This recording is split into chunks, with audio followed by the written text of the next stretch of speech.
Welcome to this episode of the Veterans History Project, Santa Clarita Valley Edition.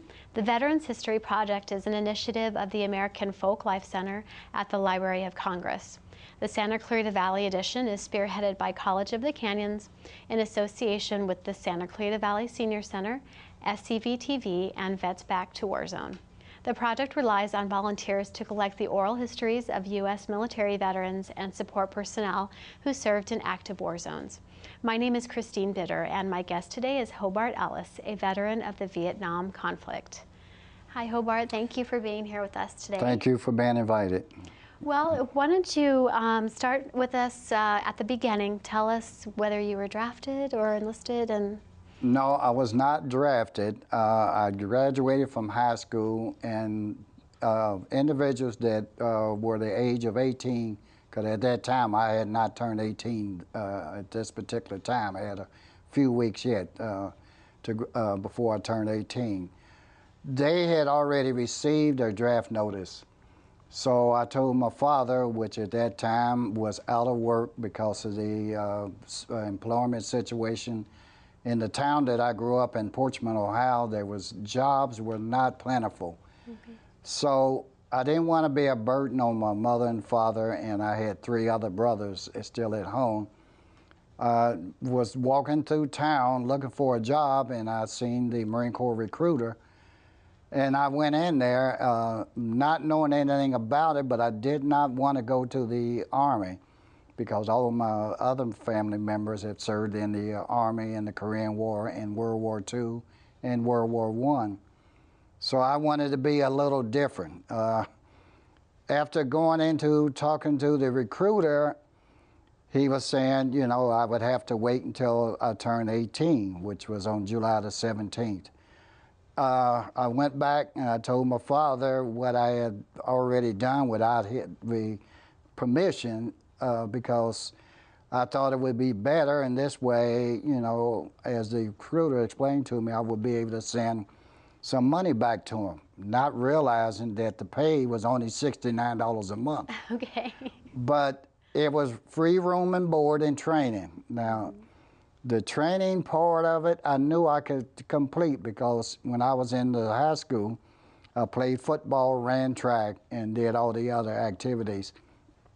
So therefore, I didn't think that it would be a problem. What year was this? This was in 1961. Okay. On June the 14th, which there was a technicality in there that said, okay, I wouldn't be able to start basic training in San Diego until I turned 18, but I could go in and go through the necessary paperwork at MCRD in San Diego, California. What did you think of your training? It was very good. One thing I did not realize, it's 24 hours a day, 7 days a week. No questions, no answers, just do, and if you can't do that, do more. Okay. That was the conflict, that was the interpretation of the DIs we had, the drill instructors. Okay. You know, the punishment was equally distributed to all of us. Okay. If one messed up, we all suffered. So you made sure that if you did something, or if you were in formation marching, or even if you're going to child call, you didn't go and abuse the system, because the system would break you before you break it. Okay. Tell me about your assignment and the circumstances around your assignment, how you got to become, I think, in the gunnery field. Okay, I started out, they sent me to infantry basic training at Camp Pendleton, where all Marines are designated regardless of what job you do. You're a basic infantryman. Then from there, you're assigned an MOS based on the personnel needed in different units. I was sent to Camp Las Pogas with the 7th Marines because they needed personnel in the 81 mortar units. From the 81 mortar units, I was able to work my way up from a private all the way up to gunner, as a gunner for the 81 millimeter mortar, through constant training and practice, you know, going out on maneuvers, in constant operations. What happened on your first tour? Tell me about the circumstances. We were in 3rd Battalion, 3rd Marines in Okinawa, Japan now, at Camp Swab. We were given the designated as Advisory Team 1.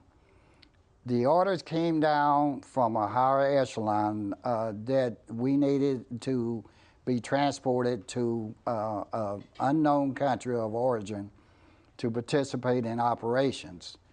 They took us down to Da Nang Airfield. We boarded C-130s. They flew us into Da Nang. When we got to Da Nang, we noticed the area we had left, Okinawa, was a good climate, but it was extremely hot and rainy there in Japan, Vietnam. The next day, the unit came in and the CO had us sit down outside on the runway and explain what we were there for, to train the ARVNs in the use of the 81 mortar. How many of you were there? At that time, it was in the 81 mortar platoon we had, it was 16 of us, plus one staff sergeant that was in charge. What was your responsibility then? I was the gunner, and with the gunner, you are required to be able to set your unit gun up in meals, and you fire the coordinates that is called in by an FO spotter, in a location unknown. And then from there, you will walk your mortar rounds in. You will fire out as far as the range that is only a gun is capable of firing, and then you will walk it back to the target itself. Okay.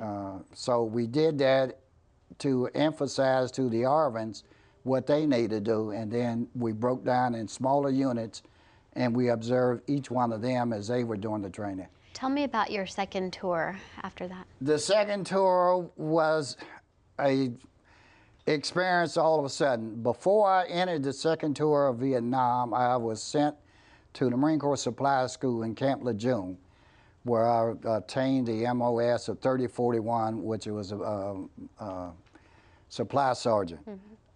Then when I got there, the unit I was assigned to, the 1st 175 Howitzer, that was located in Khe Sanh, needed a warrant officer, supply officer, to be in charge.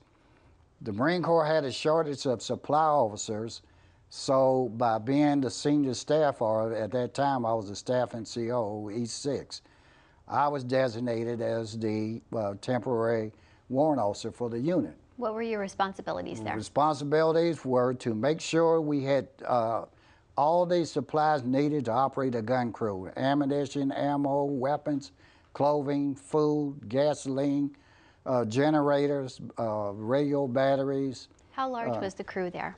The crew there was massive.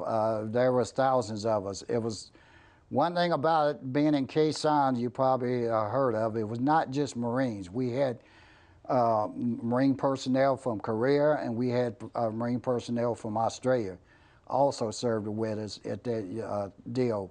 We were mainly there to protect DMZ and Highway 1 coming out of North Vietnam down into the South Vietnam area. What were the operations there day to day? The operation was be ready 24 hours a day. During the day, we would service the guns, get them all organized, get them clean, get them oiled up, change the barrels on them, because after so many rounds of 175 rounds, the barrel has to be changed. So we would rotate the barrels out. We alternated up there with the 8-inch Howitzer, which was another a big gun, as they referred to it. It had a range, undiscriminated miles that it could fire across the DMZ. And at night, as darkness set in, from time darkness set in till the next morning when the troops got her up to eat morning chow, we constantly alternated between a 175 Howitzer and the 8 inches. We were formed in a complete circle around the top of this hill, and we had a landing strip for the C-130 and helicopters to land in the middle of the unit, and we would constantly fire across the DMZ all night long, one gun after the other. Okay. Let's show some pictures of that gun that you're talking about, the 175. Actually, these are four pictures of the same gun at different angles. Okay. This is the barrel of the particular 175. It shows you it was equivalent to probably the biggest gun that Germany used during World War II. The Marine Corps only used to use the 155 and 8-inch, and they used to have that was the two biggest guns they used at that time. This particular weapon came into use because we needed something with more range. And General Westmoreland approved the Marine Corps authorization to set up 2 units. It was the first 175 and the third 175. One unit was in Da Nang and one unit was up in Khe Sanh. And was this gun continually used, or that gun was used from day one of the war until we got the word to stand down to come out of the country at the end of the war. Okay. Why was this gun not used toward the end? Because the firing capability and the amount of territory and the explosive capability was so extreme that they didn't want to really destroy it any more than what we have already destroyed. Oh, okay. All right. Well, some of these other pictures show some villagers. Tell me about your contact with the people of that country. The villagers, they all worked on base at some capacity, but they had to go through a clearance briefing system in order to be checked out to make sure that they were actually citizens of South Vietnam and not the Viet Cong. Okay. Because the Viet Cong were known for sappers. They worked in our mess hall facilities and they worked in the NCO clubs. The NCO clubs and staff officers clubs were not fancy. No operation. It was just a tent with wooden sidings on it to keep out the heavy monsoon rain and everything. But it was adequate for what we needed. One thing you probably heard, we did get a berry ration and a brandy ration every day, which was something we didn't expect, and we counted on every day because that was what would keep us warm at night. Okay. The beer, I'm not even gonna name the brand. It was some of the worst beer in the world that the American beer companies wanted to get rid of. Oh no. But when you're miserable, wet, and you want something to drink, you'll drink anything. Okay. So, you know, we had a 6-pack you would get per day and 1 3-ounce bottle of brandy. That's a good size serving for one person. I mean, you needed something. They had to build up morale, because the morale at that time in Vietnam, we were on the defense. Okay. We did not get involved in too much offense combat at the unit we were in. And these are some of your comrades? These are the comrades. We had an opportunity to go to China Beach one time. It's not like the China Beach program you've seen on TV. Okay. It was, you know, dusty, dirty, but it was a good break from being around combat and being around guns all the time. You're hearing, as you stay in these units, we didn't have hearing equipment to protect your ears from, you know, the loud sound. A lot of us do have hearing problems. Myself, I can't hear that good out of my left ear. Did you have any other injuries associated with combat or surgeries? Not with combat, but after I came back from Vietnam, you have to go to an annual physical for the Marine Corps to make sure you're physically fit. At that time, I was stationed on I-9 duty at Los Alamitos, California. With the reserve unit down there. It was the 3rd MP Battalion. I had to go to the naval base down on Carson for my annual physical.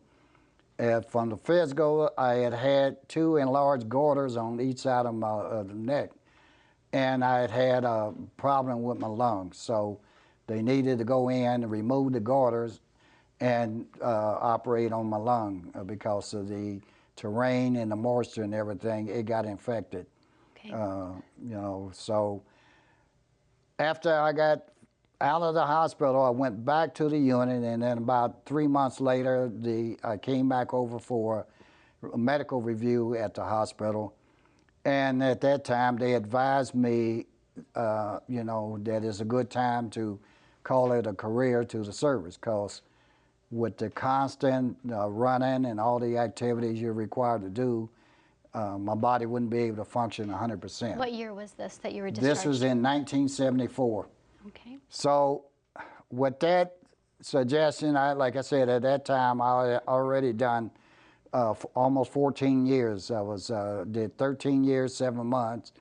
I was planning on staying in to make a career of it, but after that, and I could tell the difference in my body because I had started gaining a lot of weight from the thyroids and everything. And, you know, trying to be physically fit during PT, my body just couldn't adapt to it. So I got my confirmation back from the Continental Marine Corps to be released. And on November the 30th, 1974, I was released from the Marine Corps. And then I decided I had enough money saved up from combat in Vietnam, and then after coming back, I spent 3 years in 29 Palms with the artillery unit, that I had, you know, enough money that I did not want to go back to work. But over a period of time, my father convinced me to go back in with him, because he worked for the Veterans Administration in Sepulveda. He wanted to ride with him to pick up his paycheck, because he worked on the night shift there. And what was going on at that facility? What kind of It's a psychiatric, mainly designated, but the alternate, they did surgery there too, of minor surgery. Okay. Major surgery was still performed at West LA. And you worked there until what year? I worked there until November the 30th of 2002. Back to your time during the conflict. Tell me about your friendships and the camaraderie there. The friendship was very unique. Being in combat, you experience things in friendship you never really count on. I had a lot of good friends, and some strange situations that have happened to us.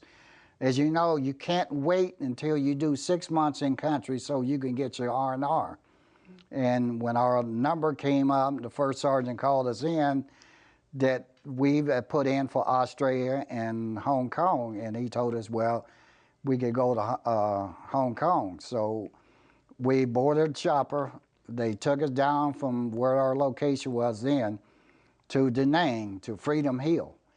From Freedom Hill, we turned in our weapons to the armory there, and then we were supposed to, you know, board the aircraft to fly out, and then they had given us a conversion of MPC into American money so we could buy clothes when we got to Hong Kong, so we wouldn't have to wear the military uniform. But we never made it me and my friend Roosevelt Brown never made it to Hong Kong, because as we went aboard the plane, the stewardess at that time, and I can never forget, it's Japanese airline, they started to smelling us. And, you know, when you're in combat, you don't shave, you don't shower, you look like hell, you salty, you stink. We were so dirty after the stewardess and the co-pilot told us that we would not be able to board his aircraft because we had an odor that would upset the other people on board the plane. How did you end up having fun that time? Well, they told us we had to go back down, and we had to go to Freedom Hill, buy some civilian clothes, which when you left Vietnam, they had civilian clothes there, or you could go to the USO and they would provide you with clothes. So we went to Freedom Hill, purchased some clothes.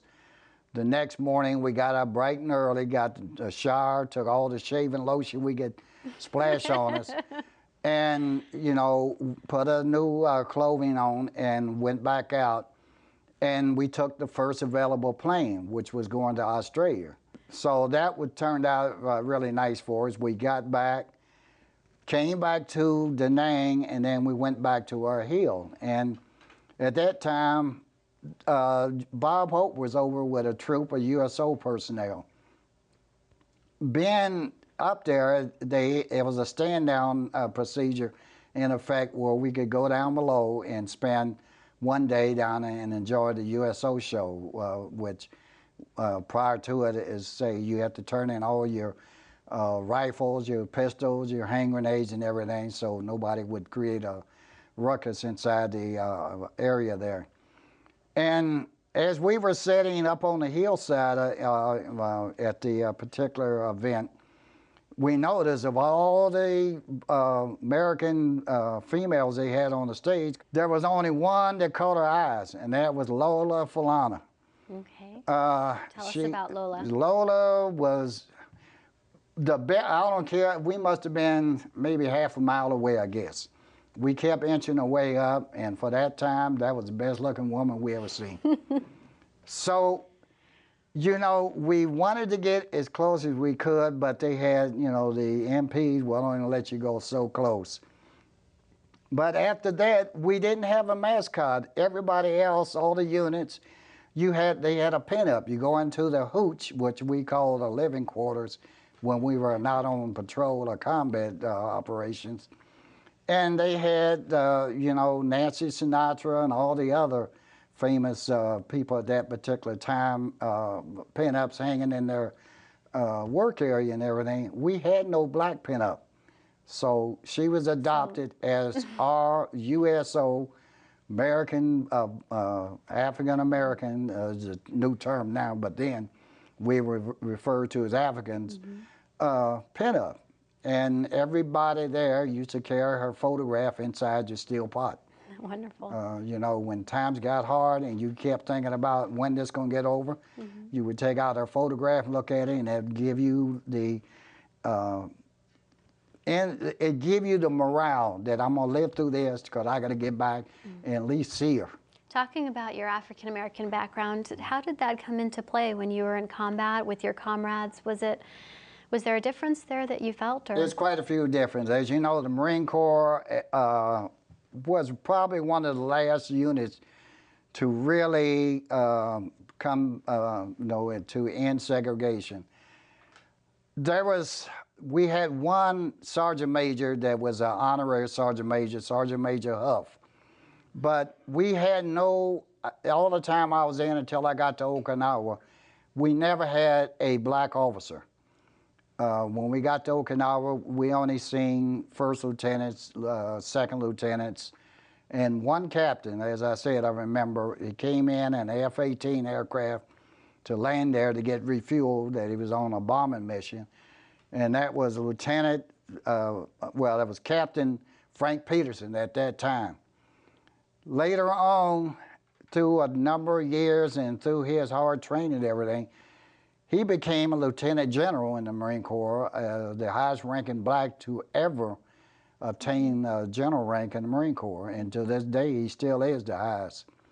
So but there's so few, you remember them by name. It was so few, you couldn't forget them because you didn't come in contact. A lot of things, like I said, Vietnam was a strange era. As you talk to more and more people, we got there, the ratio of individuals that were drafted, everybody was drafted, so you couldn't say one was any better than the other, but we didn't have really good officers because most of the officers managed to get assigned to S1, S2, or S4 duties. What are those? Those are operational units that dictate your supply operation, your intelligence operation, and your personnel. So it left, most of our combat missions were done with people that, at that time, we were staff sergeants. Then we would go out on patrols, you alternated patrols and different guard duties because you are on alert and guarding the facility 24 hours a day, 7 days a week, you know, through rain, mud, all types of weather.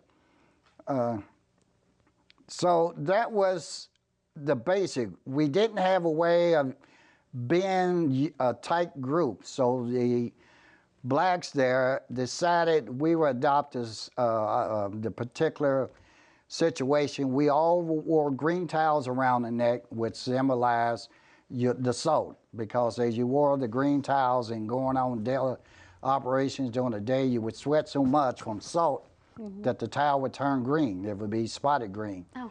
Your jungle boots would be salty. So it was a form or symbol of solidarity. It was a solidarity of being a unit. Then all of a sudden, the Army we used to run on patrols with them. They came up with taking one of your bootlaces. Actually, you have an extra spare pair of bootlaces in your backpack that you would use.